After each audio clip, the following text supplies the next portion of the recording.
Assalamualaikum warahmatullahi wabarakatuh. Selamat pagi. Berjumpa lagi kita di video pembelajaran pada hari ini.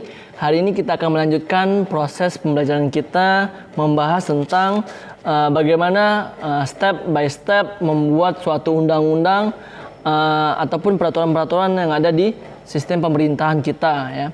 Kemarin kita udah bahas nih tentang bagaimana membuat Undang-Undang Dasar Negara Republik Indonesia, kemudian membuat TAP MPR, dan terakhir adalah tentang undang-undang ataupun perpu yang berasal dari DPR, Presiden ataupun dari DPD.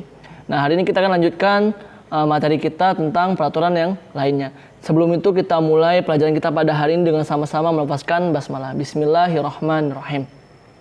Okay, so please open your book. Silakan dibuka di halaman 81 ya. Kita akan bahas di halaman 81 dan juga 82 tentang pembentukan ataupun step-step membuat peraturan pemerintah, peraturan presiden, kemudian peraturan daerah provinsi atau perda provinsi, dan juga peraturan daerah kabupaten atau perda kabupaten. Oke, kita mulai dari peraturan pemerintah ya, atau PP ya. Nah, tahapan penyusunan peraturan pemerintah adalah sebagai berikut. Bisa kalian lihat di buku kalian. Pertama, rancangan peraturan pemerintah berasal dari kementerian atau lembaga pemerintahan non-kementerian sesuai dengan bidang tugasnya. Jadi nanti setiap kementerian ataupun non-kementerian akan mengusulkan suatu peraturan ya. Hal ini bertujuan untuk memudahkan kementerian tersebut menjalankan visi dan misi ataupun program dari setiap kementeriannya. Kemudian dibentuklah panitia antar kementerian dan atau lembaga kementerian bukan kementerian untuk menyusun rencana penyusunan peraturan pemerintahan. Jadi setelah diusulkan maka dibentuklah panitia untuk merumuskan peraturan perundang-undangan tersebut. Kemudian setelah dibentuknya panitia tersebut barulah diselenggarakan rapat-rapat dan juga sidang untuk menyelenggarakan ataupun mengurus dari peraturan tersebut. Yang selanjutnya, Menteri yang menyelenggarakan urusan pemerintahan di bidang hukum mengkoordinasikan rencana PP tersebut. Jadi nanti Menteri Hukum akan mengakomodir atau mengkoordinasikan rancangan PP tersebut sehingga disesuaikan nih, sesuai nggak dengan peraturan yang lainnya. Jangan sampai peraturan yang dibuat oleh kementerian-kementerian ini akan bertentangan dengan peraturan-peraturan yang lainnya, khususnya di peraturan Undang-Undang Dasar kita ataupun Undang-Undang DPR dan Presiden lainnya. Kemudian barulah rencana penyusunan pemerintahan tersebut ditetapkan dengan keputusan Presiden. Akhirnya ditetapkan lagi oleh Presiden kita ya, sehingga sah menjadi peraturan yang akan diterapkan baik itu di bidang kementerian apapun itu. Oke, selanjutnya peraturan Presiden. Dalam membuat peraturan Presiden ini berbeda dengan Perpu ya yang kemarin kita bahas ya. Pembentukan peraturan presiden ini tidak melibatkan DPR, tetapi melibatkan menterinya ya. Jadi kalau kemarin kita membahas tentang Perpu, bagaimana presiden melalui menterinya mengusulkan peraturan tersebut kepada DPR, tapi kalau untuk peraturan presiden ini tidak perlu sangkut paut ataupun campur tangan dari anggota DPR, tapi melibatkan para menteri dari presiden tersebut. Sehingga caranya atau step by stepnya bisa kalian lihat di halaman 81 tersebut. Pertama, pembentukan panitia antar kementerian atau lembaga pemerintahan dan kementerian oleh pengusul ya. Sehingga presiden nanti akan membentuk panitia yang akan menyusun peraturan yang diinginkan oleh presiden tersebut. Kemudian pengharmonisan, pembulatan dan pemantapan konsepsi rancangan. Setelah dibentuk panitianya, maka peraturan tersebut sekali lagi harus diharmonisasikan dengan peraturan-peraturan lain dan dimantapkan. Maksudnya ini harus sesuai, harus tepat. Ini jangan sampai peraturan ini banyak kesalahan-kesalahan sehingga nanti tidak aplikatif dalam pelaksanaannya. Kemudian peraturan presiden dikoordinasikan oleh menteri yang menyelenggarakan urusan pemerintah di bidang hukum. Ya, sekali lagi ya, Kementerian bidang hukum ini memang bertujuan untuk mengatur undang-undang atau peraturan-peraturan yang ada di pemerintahan kita. Kemudian disahkan dan ditetapkan oleh presiden. Barulah setelah selesai semuanya disahkan kembali oleh presiden. Selanjutnya perda provinsi ya. Jadi bukan hanya pemerintah pusat yang memiliki kewenangan dalam membuat peraturan, tetapi pejabat provinsi ataupun pejabat pemerintahan kabupaten atau kota juga memiliki hak untuk membuat peraturan di wilayah kekuasaan administratifnya ya. Jadi misalnya Gubernur Sumatera Selatan akan membuat peraturan untuk daerah Sumatera Selatan. Tidak bisa Gubernur Sumatera Selatan menciptakan atau membuat peraturan untuk wilayah lain seperti untuk Padang misalnya, Sumatera Barat. Atau misal contoh bupati kita yang ada di Ogan Komering Ulu membuat peraturan untuk daerah misalnya Muara Enim, tidak bisa ya. Jadi harus sesuai dengan wilayah administratif kekuasaannya. Bagaimana prosesnya? Pertama untuk perda provinsi ya. DPR provinsi mengajukan rancangan perda.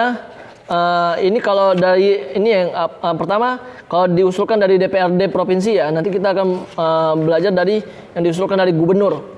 Kalau dari DPRD provinsi, maka seperti halnya yang kemarin kita bahas, kalau yang dari DPR ke presiden, maka DPRD provinsi akan mengajukan rancangan perda kepada gubernur secara tertulis. Kemudian DPRD provinsi bersama gubernur membahas rancangan perda provinsi. Kemudian apabila rancangan perda memperoleh persetujuan bersama, maka disahkan oleh gubernur menjadi perda provinsi. Kenapa ini harus memperoleh persetujuan bersama? Karena belum tentu program yang ada di DPRD provinsi sejalan dengan apa visi misi dari gubernur ya. Karena gubernur dipilih melalui pemilu dengan berbagai macam janji-janji kampanye yang harus ditepati oleh pemimpin tersebut, sehingga tentu saja harus diselaraskan dengan kepentingan-kepentingan tersebut, sehingga tidak bisa hanya sekedar ketok palu saja untuk mengesahkan peraturan tersebut. Kemudian apabila rancangan diusulkan oleh gubernur, maka proses penyusunannya tinggal dibalik saja. Gubernur mengajukan rancangan perda kepada DPRD provinsi secara tertulis, kemudian dibahas dengan bersama-sama. Kemudian apabila setelah memperoleh persetujuan bersama, maka disahkan oleh gubernur menjadi perda provinsi. Tapi tetap ya semuanya harus disahkan oleh pimpinan tertingginya, yaitu gubernur, kalau pusat tadi presiden. Sehingga haruslah sinergi antara DPRD dan juga pemimpin intinya atau gubernur di sini katanya, ataupun bupati nanti untuk daerahnya. Jadi tidak boleh peraturan tersebut dibuat sewenang-wenang tanpa memperhatikan kebijakan-kebijakan yang harus direalisasikan. Jadi harus sejalan. Kemudian peraturan daerah kabupaten kota ya, atau yang kita sebut dengan peraturan perda kabupaten ya. Nah, seperti halnya perda provinsi tadi juga sama seperti perda kabupaten kota ya. Apabila diusulkan oleh DPRD kabupaten atau kota, maka tahapnya seperti sebelumnya itu DPRD kabupaten atau kota mengajukan rancangan perda kepada bupati atau wali kota secara tertulis, kemudian dibahas bersama-sama, kemudian apabila telah disetujui maka akan disahkan oleh bupati wali kota. Begitu juga sebaliknya, apabila diusulkan oleh bupati maka diajukan oleh bupati kepada DPRD kota dan dibahas secara bersama-sama dan disepakati secara bersama-sama. Namun pada intinya dalam membuat peraturan perda ataupun peraturan pemerintah lainnya ataupun undang-undang lainnya, intinya adalah bagaimana pemerintah dan juga DPR tersebut dapat menselaraskan tujuannya kepada masyarakat. Jangan sampai masyarakat sendiri tidak tahu nih ada peraturan apa, sehingga peraturan yang dibuat menjadi sia-sia saja. Seperti yang kita ketahui ya, banyak sekali kita yang tidak mengetahui apa saja peraturan-peraturan yang ada di daerah kita, ataupun peraturan yang ada di provinsi kita, ataupun yang lebih luas lagi nanti yang ada peraturan yang ada di negara kita. Sehingga pemerintah dan DPR seharusnya lebih banyak mengajukan yang namanya sosialisasi, ataupun pemahaman-pemahaman, ataupun bagaimana mereka bisa menjelaskan manfaat dari peraturan-peraturan yang ada, sehingga masyarakat dapat menerima peraturan tersebut dan menjalankan peraturan tersebut dengan baik. Dan kita sebagai masyarakat haruslah mampu menerima peraturan tersebut dengan baik ya, tanpa sedikit pun mungkin kita bisa melakukan protes, tapi dengan protes tersebut haruslah dengan protes yang membangun. Jangan sampai kita hanya menentang saja kita tidak tahu nih apa saja peraturan yang baik untuk kita. Karenanya mereka membuat peraturan yang seharusnya bisa kita jalankan. Jadi harus ada check and balance antara masyarakat dan juga pemerintah. Jangan sampai pemerintah melakukan pembuat peraturan yang sewenang-wenang, sementara rakyatnya juga tidak boleh nih membantah secara sewenang-wenang juga. Karena harus ada check and balance antara rakyat dan juga pemerintah dalam menentukan peraturan perundang-undangan. Oke, semoga kita memiliki manfaat ya dalam pembelajaran ini sehingga kita mampu kedepannya memahami tentang peraturan-peraturan yang ada di lingkungan sekitar kita. Oke, itu aja pelajaran kita pada hari ini. Jangan lupa mengerjakan LK yang sudah diberikan. Terima kasih atas perhatiannya. Saya akhiri.